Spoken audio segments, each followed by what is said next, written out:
Հիմնական զեկուցող տրանսպորտի տարածքային կառավարման եւ ենթակառուցվածքների նախարարի տեղակալ Արմեն Սիմոնյան, համեցեք պարոն Սիմոնյան։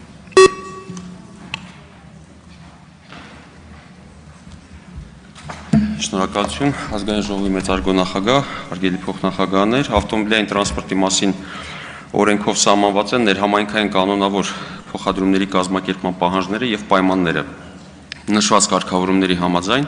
համայնքի կողմից ներհամայնքային ուղևորափոխադրումները կարող են կազմակերպվել նաև 100% համայնքային մասնակցությամբ օպերատորի կողմից, որի դեպքում փոխադրավարձի արժեքը սահմանում է համայնքի ավականին։ Նշված օրենքի կարգավորումներից բխում է, որ փոխադրավարձը սահմանվում է որպես ծառայության արժեք, այլ ոչ թե տեղական վճար։ Սակայն տեղական տուրքերի եւ վճարների մասին օրենքի կարգավորումներից բխում է, որ համայնքի ավականին կարող է համայնքի մատուցած ծառայությունների համար սահմանել համայնքի բյուջե մուտքագրվող տեղական վճարներ։ Բացի այդ, տեղական տուրքերի եւ վճարների մասին օրենքով մանրամասն կարգավորված է տեղական տուրքերի եւ վճարների սահմանման, դրանց վճարման արտոնությունների տրամադրման եւ գանձման հետ կապված հարաբերությունները։ Ուստի առաջարկվում է ներհամայնքային կանոնավոր փոխադրումների կազմակերպման համար վճարները նույնպես սահմանել որպես տեղական վճար, ծառայությունը գնման գործընթացի միջոցով ընտրված օպերատորի կամ 100% համայնքային մասնակցությամբ օպերատորի կողմից մատուցվելու պարագայում։ Միաժամանակ հաշվի առնելով, որ Երևան համայնքում նշված ծառայությունները մատուցվում են տրանսպորտի տարբեր տարատեսակներով, մասնավորապես ավտոբուսներով, տրոլեյբուսներով, մետրոպոլիտենով, առաջարկվում է համայնքի ավականու համար ստեղծել հնարավորություն մեկ միասնական տեղական վճար սահմանելու համար, ինչը հնարավորություն կտա քաղաքացիներին վճարելով մեկ անգամ օգտվել տրանսպորտային բոլոր միջոցներից հարմարավետ եւ արագ։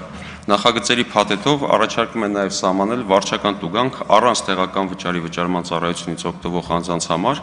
սահմանում է վարչարության իրականացման առանձնահատկություն, ինչպես նաև առաջարկում է ներդնել նշված զանցանքների կանխարգելման եւ բացահայտման համար գործոն մեխանիզմներ։ Նախագծերի փաթեթի ընդունման նպատակն է կանոնակարգել եւ հստակեցնել համայնքներում ներհամայնքային կանոնավոր ուղևորափոխադրումների հետ կապված իրավահարաբերությունները եւ սահմանել վարչական պատասխանատվություն ծառայություններից առանց վճարման օգտվող անձանց համար։ Շնորհակալություն։ Հարցերի համար գրանցում։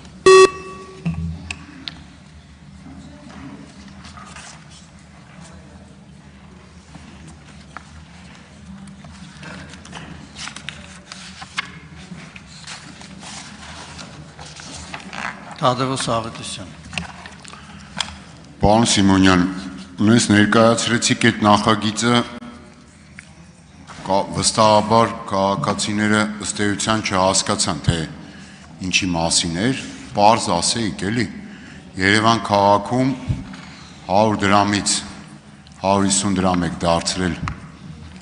հանրային տրանսպորտի արժեքը, մարդիկ բողոքում են տարբեր ձևերով, սկզբից ակտիվ, հետո ավելի պասիվ եւ լավորից չի, որ չեն կարողանում այդ սակագինը վճարել, հիմա էլ ասում եք չեք վճարում, հետևաբար մենք ձեզ նաև տուգանելու ենք չվճարելու համար, հուսամ մենակ տուգանքով կվերջացվի, հետո էլ մի հատ էլ նախագիծ չեք բերի քրեական պատասխանատվության ենթարկեք կամ երկրից արտաքսեք, հիմա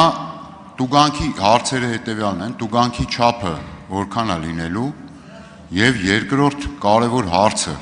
ես ոնց եկաք այդ եզրակացության, որ քաղաքացին փաստորեն տուգանքի մատերիալ է ամեն դեպքում։ Շնորհակալություն հարցի համար, անդրադառնամ տուգանքների չափին, այստեղ վարչական իրավախախտումների վերաբերյալ օրենսգրքով առաջարկվում է 137.9 հոդվածում համապատասխան լրացում իրականացնել, որով վճարի չվճարման կամ այդ կրիչը չվավերացնելու համար առաջացնում է տուգանք 15,000 դրամի չափով, եթե քաղաքացին օգտվել է ոչ իր կողմից ձեռք բերված կամ արտոնություն ունեցող անձի կրիչը կրող քարտից կամ արտոնությունից ընդհանրապես, ապա այս պարագայում սահմանվում է 15 հապատիկի չափով, այսինքն 15,000 դրամ, եւ 3 հապատիկի չափով է սահմանվում, եթե ունի նման հնարավորություն արտոնություն, սակայն չի վավերացրել կրիչը տրանսպորտային միջոցում, այսինքն տրանսպորտային միջոց բարձրանալիս ինքը ձեռք է բերել համապատասխան իրավունք, սակայն այդ իրավունքը չի վավերացրել։ Շնորհակալություն։ Արձագանք։ Պարոն Սիմոնյան, վերջին անգամ հանրային տրանսպորտից երբ եք օգտվել Երևան քաղաքում, այս թանկացումից հետո այս նոր համակարգի ժամանակ օգտվել եք թե ոչ, կարևոր է էլի, որտեղ որ իմանաք այդ ինչ խնդիրներ կան, օրինակ ես այս 2 օր առաջ գնեցի Տելսելից, մտա ավտոբուս ու բնականաբար որ ակտիվացնեմ միանգամյա քարտը չաշխատեց։ Հիմա եթե ձեր օրինակ այդ տեսուչները այդտեղ լինեին, մի պահ էլի կամ հետո դինս տուգանեին 15000 դրամ կամ ձեր ասած մեկ այլ չափով։ Եվ բազմաթիվ նաև այլ տեխնիկական խնդիրներ կան, որոնք լուծված չեն։ Հիմա այս դեպքում ինչ եք անելու, քաղաքացուն դարձնելու եք այս անգամ էլ քաշքշուկի առարկա, այսինքն տուգանքի կամ, այսինքն երկու ընտրություն ունի, կամ ընկի քաշքշուկի մեջ, թեկուզ ասենք պատրաստ ես վճարելու, կամ եթե չես ուզում քաշքշուկի մեջ ընկնես 15000 դրամ վճարի։ Եվ մեկ էլ օրինակ գիտեք նվազագույն աշխատավարձի եւ 15000 դրամի համեմատությունը, ասեմ ձեզ, Ավարտեք։ շատ չի տարբեր, նվազագույն աշխատավարձը Հայաստանի Հանրապետությունում 75000 է։ Հիմա աշխատող աղքատներին ասում եք չես վճարում, աշխատավարձի ասենք օրինակ 1/6 մասը կտուգանենք, 3 անգամ տուգանեք, այդ մարդը էլ աշխատավարձ չի տանում։ Շնորհակալություն։ Առաջի հարցի հետ կապված 2 ժամ առաջ եմ օգտվել ազգային ժողով գալուց հանրային տրանսպորտից, սա առաջին հարցի հետ կապված, ինչը վերաբերում է տեխնիկական խնդիրներով պայմանավորված, եթե տեխնիկական խնդիր է առաջացել, այսինքն տրանսպորտային ծառայություն մատուցողը չի կարողացել վավերացնել ձեր կողմից ձեռք բերված տոմսը կամ գրիչը, ապա այդ դեպքում վարչական պատասխանատվություն չի կիրառվում եւ երրորդ հարցի հետ կապված, որը ունի լուծումը այն է վճարել տրանսպորտի ծառայությունից օգտվելու համար տեղական վճարը եւ չտուգանվել։ Շնորհակալություն։ Արման Ղազարյան։ Այդ տուգանվելու թեման բավականի բարդ հստեղ նայեք էլի։ Եվ խնդրահարույց է, բայց դրանից բացի նաև դուք ունեք, եթե քաղաքացին չի ներկայացնում փաստաթղթեր, իրան պետք է ըսկիչը զննության ենթարկի կամ խուզարկության ենթարկի։ Դուք պատկերացնում եք ըսկիչը փողոցում չվճարված քաղաքացու հետևից ընկնի եւ փորձի գրպանները ստուգել, որ ինչ կա կամ ինչ չկա գրպաներում։ Սրա մասին եկեք խոսեք, էլ ինչքան եք բարդացրել եւ կստացրել։ Մենք Ազնաժողովային նիստերի ժամանակ քննարկեցինք ազնաժողով եւ ասացինք, որ այդ դրույթները հարկավոր է վերանայման։ Շատ խիստ պատժիժ է սահման, այսինքն մեկ քաղաքացի տեխնիկական կամ չգիտեմ ինչ պատճառներով չկարողանա վճարել, պետք է դուք ձեր ըսկիչ ընկնի այդ քաղաքացու հետևից քաղաքով մեկ բռնի, որպեսզի խուզարկի կամ ջեբերես դնի, տեսնի այդ մարդու մոտ ազնագիր կա թե չկա։ Սա մեկ եւ երկրորդը տեղական վճարները, որ փոխում եք տեղական турքերով, ստեղ կա մեղ, որտեղ որ դուք ճիշտ չեք ասում, որտեղ փոխելով դուք չեք կարողանում, արգելում եք, որպեսզի տեղական հանրաքվեի տրվի այդ դրույթը։ Հեսա արձագանքի ժամանակ ավելի բաց կասեմ։ Երկրորդ մասից սկսեմ, շնորհակալություն հարցի համար, պարոն Ղազարյան։ Տեսեք, տեղական վճարը, այո, սահմանվում է տեղական վճար, սակայն տեղական վճարի չափը հաստատվում է ավականու որոշմամբ, եւ եթե ավականին որոշել է բողոքարկել այդ որոշումը, ինքը կարա համապատասխան ընթացակարգերի կիրառմամբ դա իրականացնել։ Ամեն դեպքում ավականին է որոշում այդ տեղական վճարի չափը։ Ինչը վերաբերվում է վարչարությանը, ապա այո, վարչական վարույթի առանձնահատկություն է սահմանված, որի դեպքում, երբ որ քաղաքացին չի պատրաստում վճարում իրականացնել եւ չի պատրաստում նույնականացվել, ապա օրենքով սահմանված ընթացակարգերի շրջանակներում կարող է նաեւ վարչական ձերբակալության ենթարկվել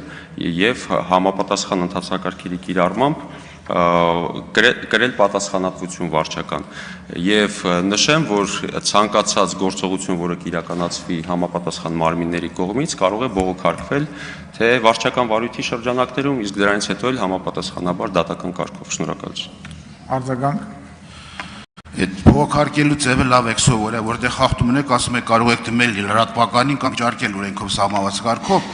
Մարդը ըսկիչը քաղաքացուն տոմս չվճարելու համար վարչական ձերբակալման է ենթարկում։ Դուք պատկերացնում եք ինչ խայտարակորենք եք բերել այստեղ։ Այսինքն եւ երկրորդը, որ ասում եք ավականին կարող է վիճարկել, դուք տեղական турք տնելով քաղաքացու ինստիտուտը սահմանափակում է, քաղաքացին չի կարողանում, հավաքանին չի կարողանում արդեն տեղական հանրաքվեներ անցկացնել։ Այսինքն տեղական վճարների դեպքում, եթե կան այնպիսի դրույթներ, որոնք հանրաքվեի միջոցով, տեղական հանրաքվեի միջոցով ենթակա է քննադրվելու հանրաքվեի, հիմա տեղական турքի սահմանափակում է սահմանադրությունը ստակ, որ տեղական турքի մասին օրենքը չի կարող վիճարկվել հանրաքվեի միջոցով, չնայած հանրաքվեի արդյունքներից դրական կամ բացասական։ Ստեղ ամեխը դուք ասում եք թող վիճարկի ավական, եթե դուք ավականի փողոքարկման վիճարկման ինստիտուտը սահմանափակում եք ձեր բերած օրենքով, էլ որտեղ վիճարկի այդ մարդը։ Պարոն Ղազարյան, նաև հանձնաժողովի ընթացքում քննարկումների ժամանակ ձեր կողմից բարձրացվող խնդիրները ի թիվս այլնի նաև կապված էր տեղական վճարների չափերին։ Եթե մենք խոսում ենք երևույթի մասին, այսինքն դա կլինի ծառայություն, թե դա կլինի տեղական վճար, համայնքի կողմից բազմաթիվ ծառայություններ մատուցելիս սահմանված են այսօր գործող օրենսդրությամբ տեղական տուրքեր եւ վճարներ։ Եվ այստեղ խնդիրը ոչ թե դրա ձևի մեջ է, թե ինչ է դա, ծառայություն է, թե տեղական տուրք է վճար է ծառայության դիմաց, այլ չափի մեջ է, իսկ չափը որոշվում է ավականու որոշմամբ։ Ցանկացած համայն կարող է ավականու որոշմամբ չափի վերաբերյալ իր դիրքորոշումը հայտնել։ Սա է այդ խնդրի լուծումը։ Շնորհակալություն։ Շնորհակալություն, հարցերը ավարտվեցին, ժամանակը ավարտվեց, ներողություն եմ խնդրում։ Պարոն Սիմոնյան, զբաղեցրեք ձեր տեղը։